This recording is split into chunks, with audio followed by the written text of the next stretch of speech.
My ex gave his new GF my house key without telling me. When I found out, all hell broke loose. 6 months later, everything changed.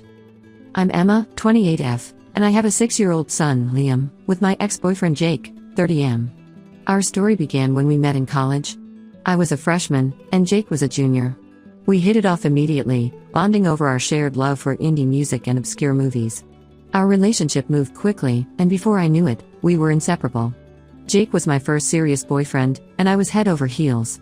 We dated for 3 years, through the ups and downs of college life. Jake graduated and got a job at a local marketing firm, while I continued my studies. We talked about our future together, dreaming of traveling the world and eventually settling down. Then, a month before my senior year, I found out I was pregnant. It was unexpected and scary. Jake and I had always been careful, but somehow, it happened. We were both shocked and unsure about what to do. After many long, tearful conversations, we decided to keep the baby.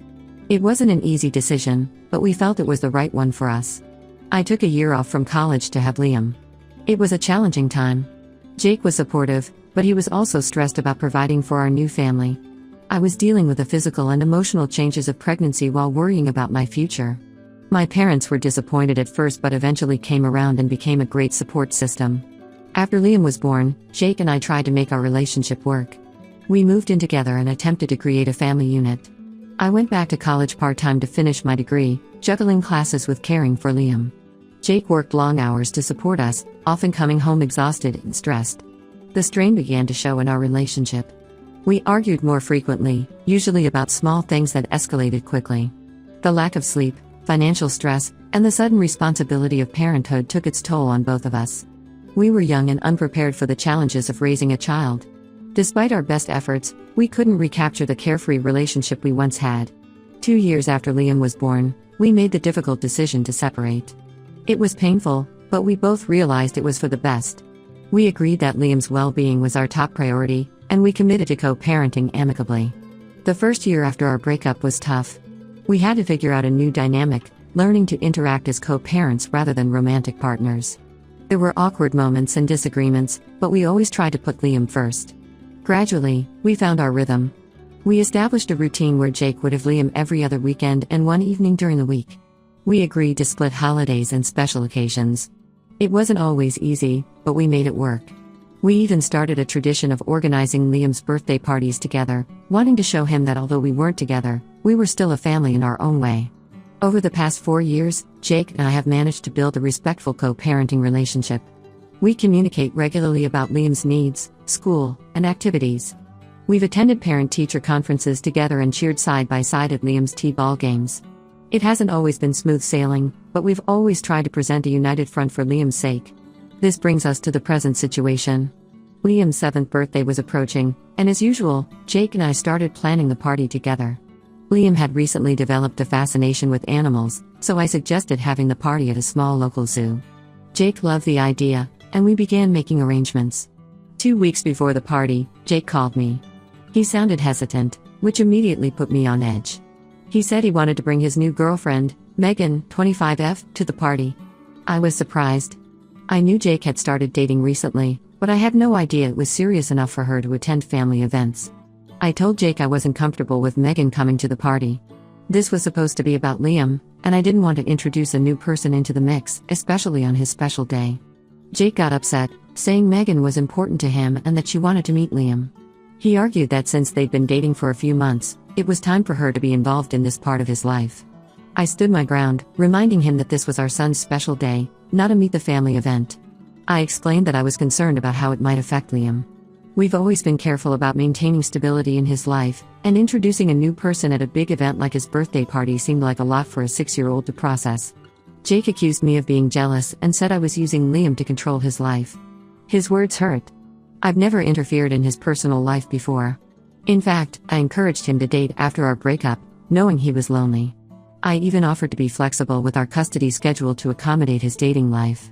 I explained to Jake that I wasn't trying to control him, but I wanted to maintain the family dynamic we had established for Liam's birthdays.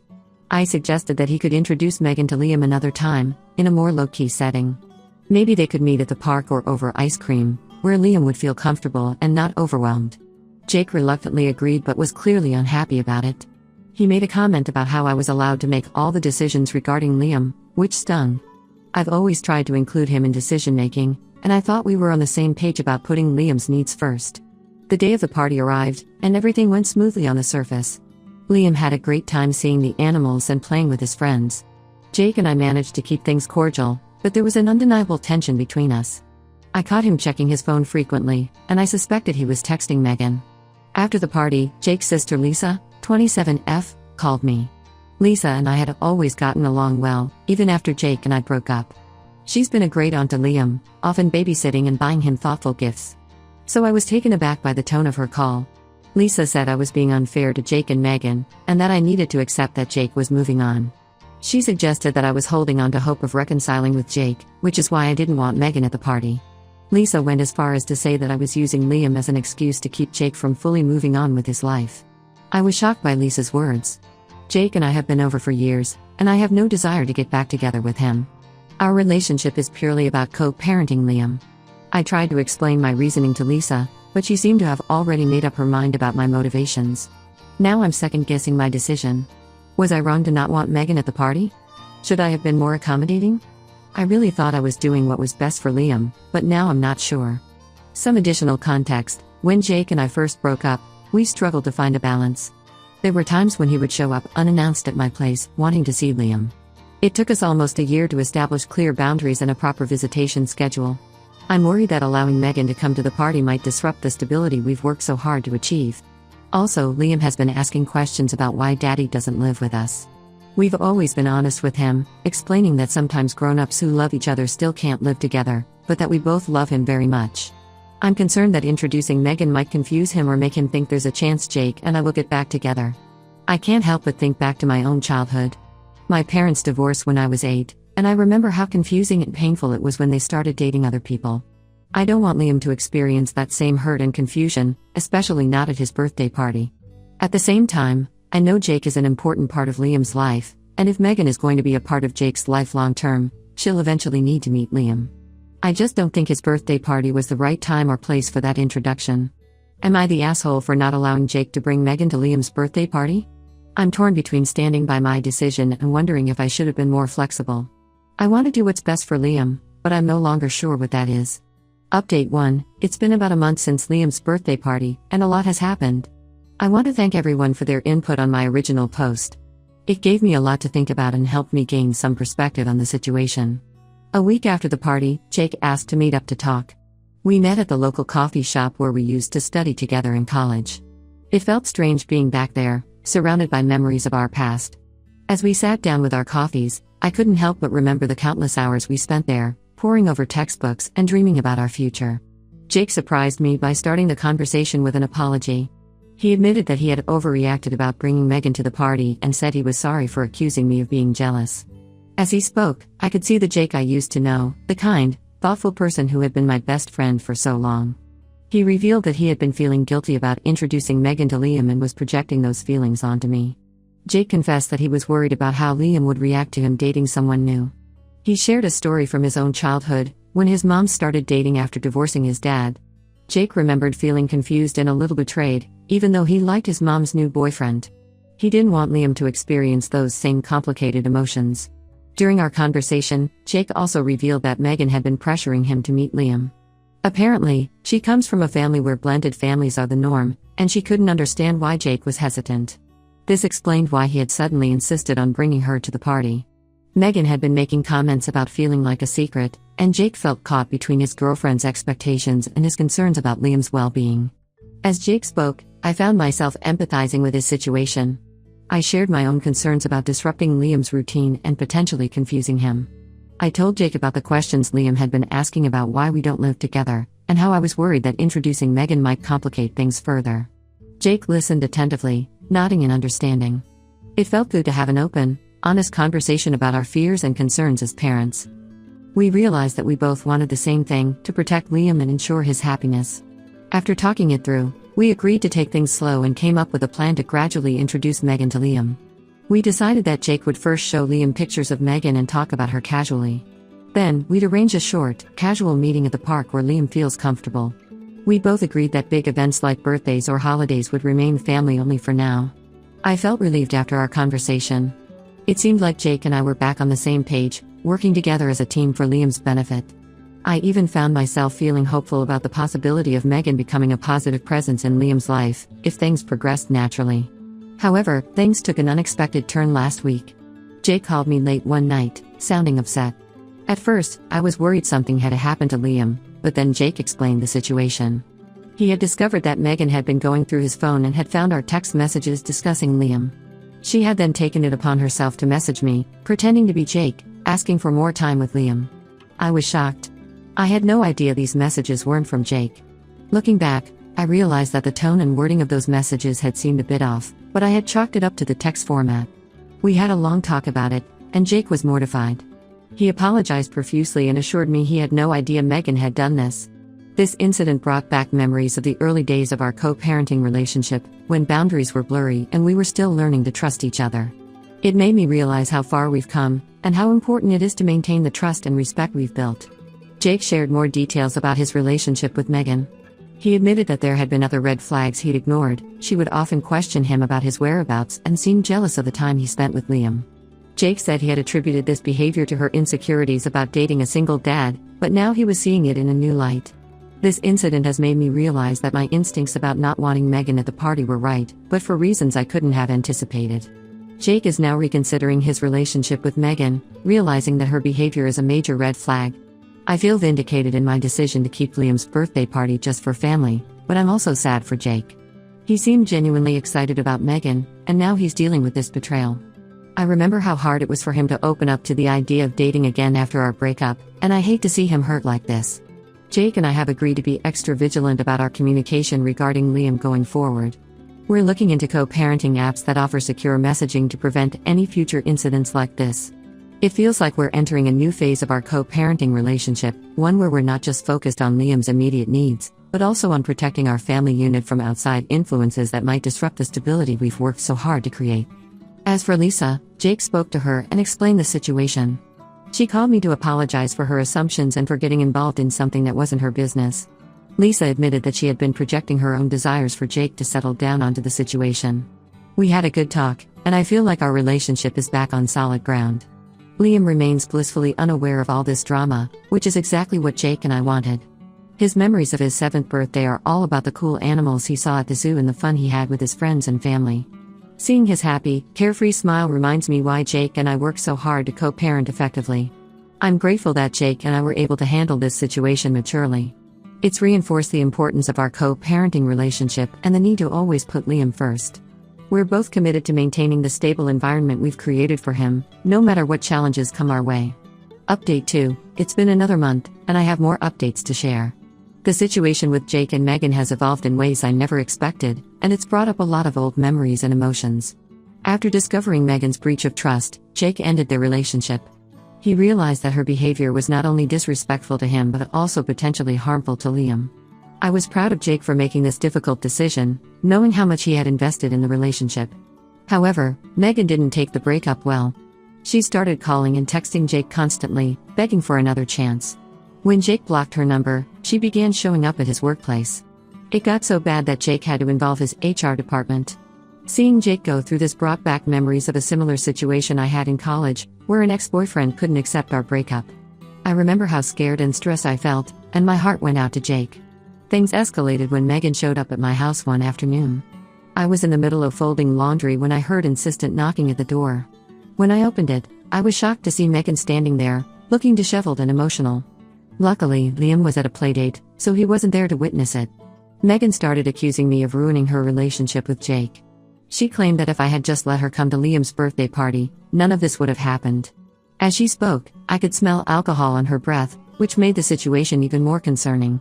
I tried to remain calm, drawing on the conflict resolution skills I'd learned in my job as a teacher. I asked Megan to leave, explaining that this wasn't the appropriate way to handle the situation. She refused, becoming more agitated.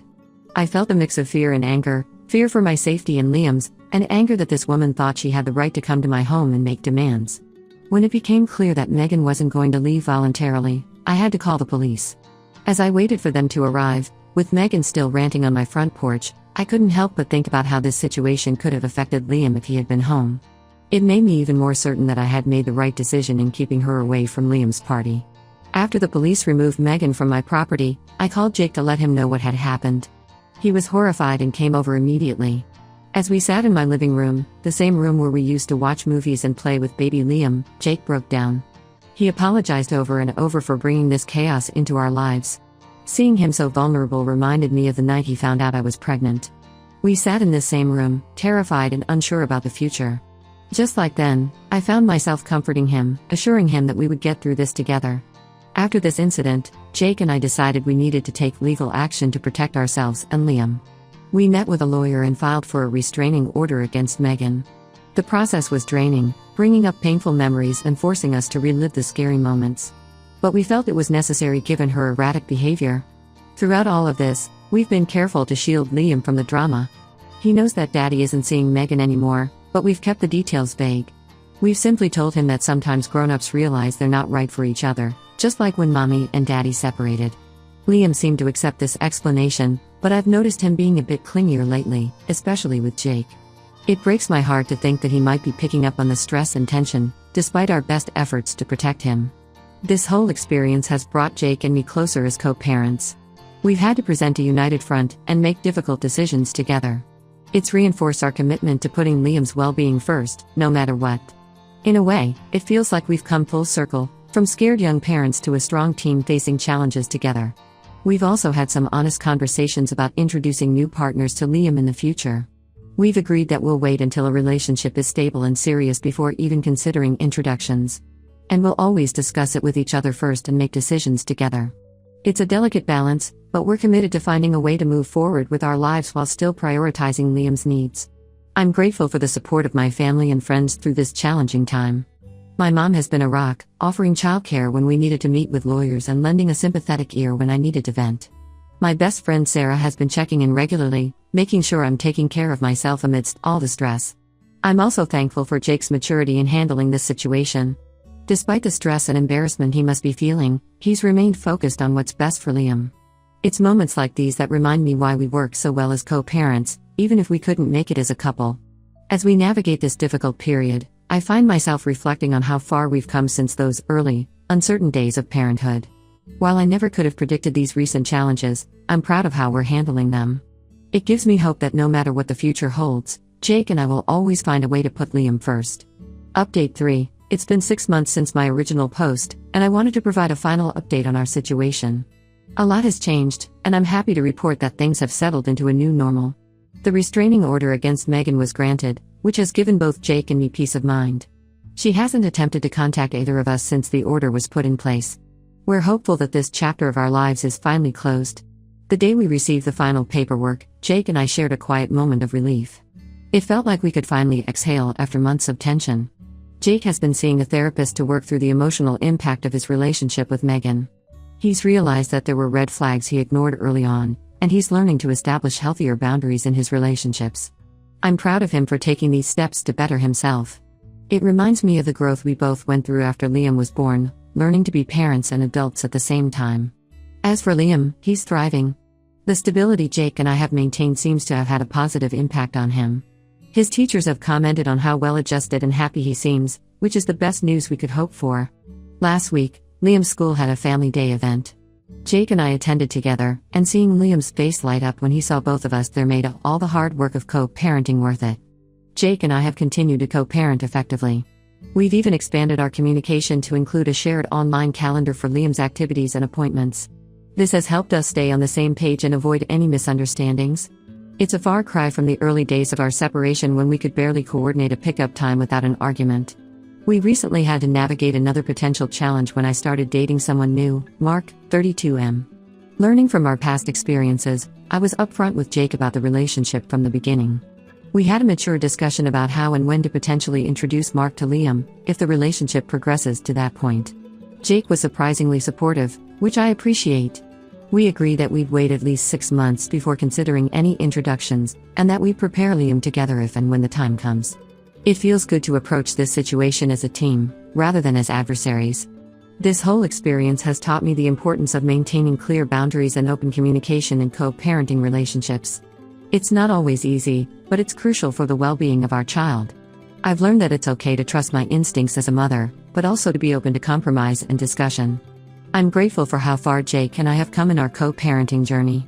From the initial struggles after our breakup to navigating the challenges with Megan, we've grown stronger as a team. Our focus remains firmly on providing a loving, stable environment for Liam, and I'm confident that together, we can handle whatever comes our way. As I write this final update, I'm sitting in the same room where Jake and I first learned we were going to be parents. So much has changed since then, but our love for Liam remains constant. While our path hasn't been easy, I'm proud of the family we've created and the example we're setting for our son. Thank you to everyone who offered advice and support throughout this journey. Your input has been invaluable in helping me navigate these complex situations. If there's one thing I've learned, it's that parenting is never straightforward, but with patience, communication, and a whole lot of love, it's possible to create a happy, healthy environment for your child, no matter what form your family takes.